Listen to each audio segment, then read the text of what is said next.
जय माता जी, राधे राधे, जय श्री कृष्णा। एक छोटी सी माता जी की भजन गाने जा रही हूँ, पचरा, सुनना जरूर।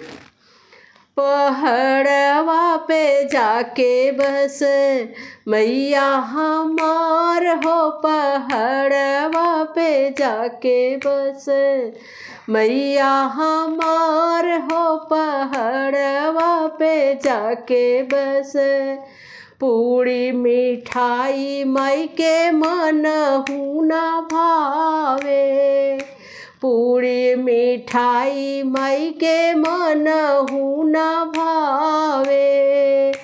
धरिया लवंगिया के, धरिया लवंगिया के कर माई भोग हो, पहाड़वा पे जाके बस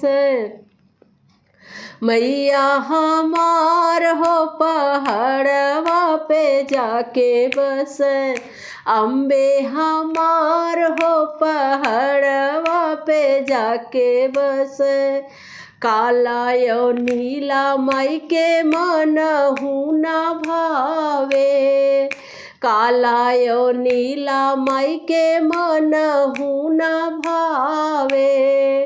ललके चुनरिया ओढ़े, ललके चुनरिया ओढ़े मैया गोटेदार हो, पहाड़वा पे जाके बस मैया हमार हो, पहाड़वा पे जाके बस अम्बे हमार हो, पहाड़वा पे जाके बस महला दू महला उनके मन हुना भावे, महला दू महला उनके मन हुना भावे।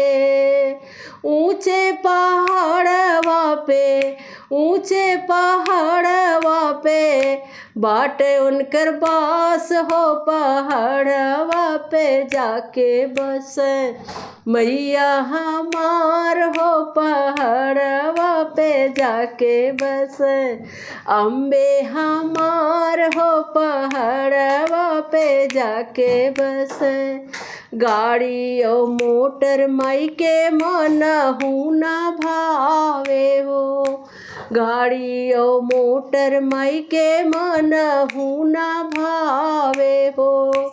शेर के सवारी कर मैया हमार हो, पहाड़वा पे जाके बस अम्बे हमार हो, पहाड़वा पे जाके बस दुर्गा हमार हो, पहाड़वा पे जाके बस श्रद्धायो भक्ति से माई के जे पूजेला, श्रद्धायो भक्ति से माई के जे पूजेला उनकर करली मैया पूरा मन आस हो, पहाड़वा पे जाके बस मैया हमार हो, पहाड़वा पे जाके बस अम्बे हमार हो, पहाड़वा पे जाके बस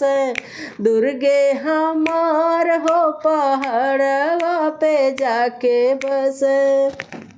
जय माता जी।